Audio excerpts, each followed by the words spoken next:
Good evening, and thank you to Asala for the opportunity to share my latest book. My name is Liz Burns, and I am the Creative and Operations Director of the Burns Archive and Collection, and this is my sixth publication on photographic history.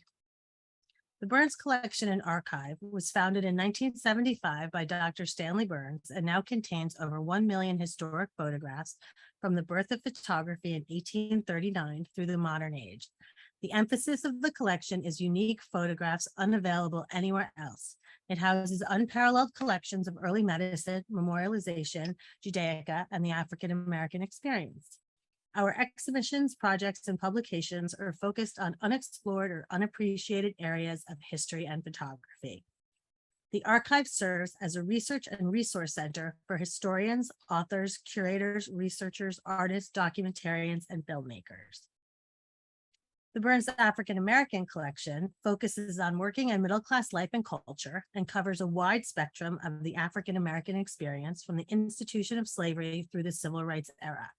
The emphasis of the collection is on vernacular photography, images produced in the Black community for the Black community. The collection is noted for its one-of-a-kind photographs, such as the only known photograph of African Americans voting for the first time in 1868. We have collaborated on hundreds of exhibitions, documentaries, publications, and films concentrating on the African American experience, and you can see just a few at the bottom of this screen. At the archive, we endeavor to conserve historical photographs and to work to bring unrecognized cultural practices to light.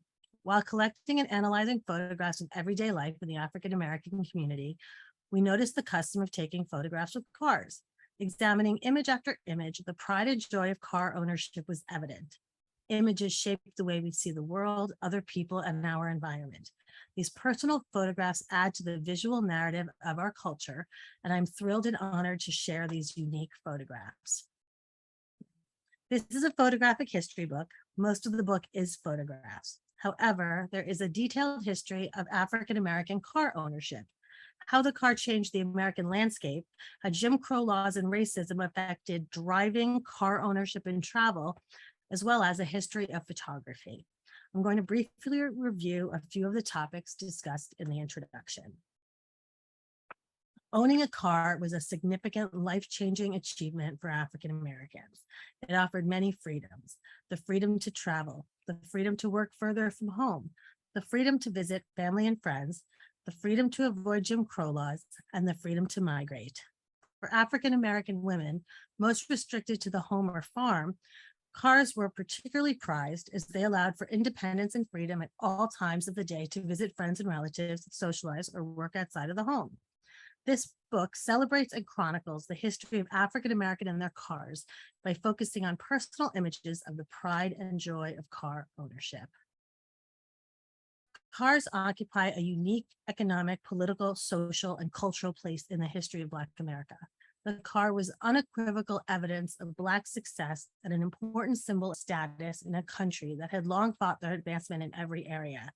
And the woman on the right in the fox scarf is posing with the same car that the president, Teddy Roosevelt, also drove, a Ford V8 Deluxe convertible.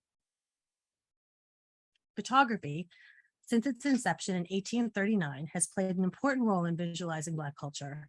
Photographs documented African American personal, professional, and community life. Photography was also used as visual propaganda to influence and shape thought. Frederick Douglass was the most photographed American of the 19th century. He had his photograph taken at every opportunity, and with each presented another dignified image that refuted widespread racist stereotypes. He skillfully engineered the influence of imagery to rewrite racial prejudice. Sojourner Truth sold copies of her image to raise money for the war effort and civil rights for African Americans. And W.E. Du Bois used photography to influence the world's view of African Americans. At an exposition in Paris in 1900, he presented a display of colorful infographics depicting African American advancement, accompanied by photographs illustrating Black life. They all understood the power of photography. Until about 1890, Photographs were taken by professional photographers, as photography was a complex process involving specifically prepared film plates and solutions that had to be mastered.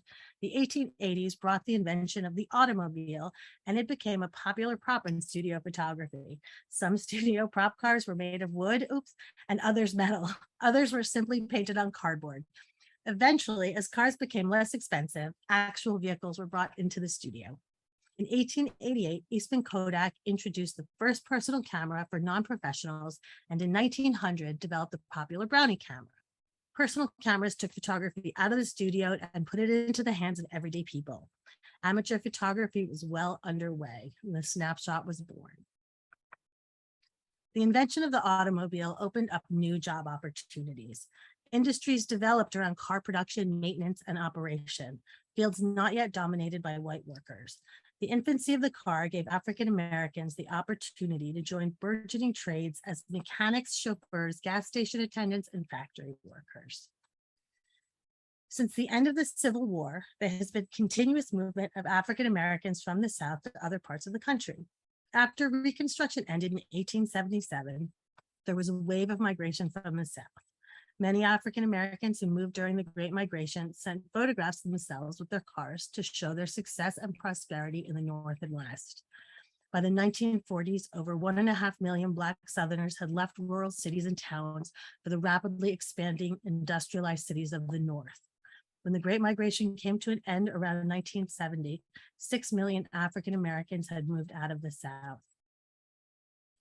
Another freedom car ownership offered was travel. The car brought families together. People could travel to each other's homes, visit faraway relatives, or meet up at popular destinations. The car could take African Americans to distant places beyond the borders of their neighborhoods. However, the road was not always easy. With travel came the challenges of segregation and discrimination. The lack of available services was also a major issue for Black drivers, and considerations had to be made to travel safely. Out of necessity arose Black travel guides, which were published from the 1920s onwards. As part of a growing class of economically mobile Americans, Black car owners looked for a place to vacation, but found few welcoming options. With limited destinations to choose, Black resorts began popping up. By far the most popular destination was Idlewild, Michigan, known also as Black Eden, where tens of thousands of Black vacationers came year-round to spend time in a place all of their own, free from a color line. Pamphlets advertised how easily accessible Idlewild was by car. The thrill of the automobile and the freedom of the open road was unparalleled. The opportunities it offered were unmatched. The ability to travel and see friends and relatives, get a new job, or even engage in activism was all made possible by the car. African American car owners were proud and independent. They posed in front, in back, and behind the wheel of their cars. People sat on the hood, the trunk, the running board, and the bumper. The joy of car ownership is visible across their faces. No other material object unites and crosses African American visual culture more widely than the car. Almost all the photographs in this compilation are snapshots, and all were taken in Black communities. They are not professional photographs. They were taken by family members or friends. They reveal how African Americans represented themselves. This compilation of personal photographs is an inspiring visual narrative documenting the importance cars hold in African American cultural history. We are honored that the legendary photographer Chester Higgins Jr. and public advocate, health advocate, Dr. Gerald Dees, shared their personal photographs and stories with us for this publication. And now to the photographs. This book is laid out chronologically to take the viewer on a journey through the decades. There are 450 photographs over 272 pages, and I have selected a sampling of pages from each decade. There are no titles on the pages. They are listed in the appendix, and any known information is included. I'll not be speaking as I show the photos, which speak for themselves. Please sit back, relax, and enjoy the ride.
Thank you for taking this road trip with me. I hope you enjoyed the journey.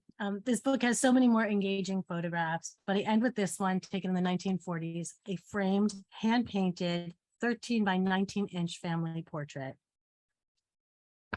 Thank you again for listening to Asala. This book can be purchased at selected bookstores or on our website, burnsarchive.com, as well as on Amazon. If you purchase through us, you'll receive a signed copy. Thank you.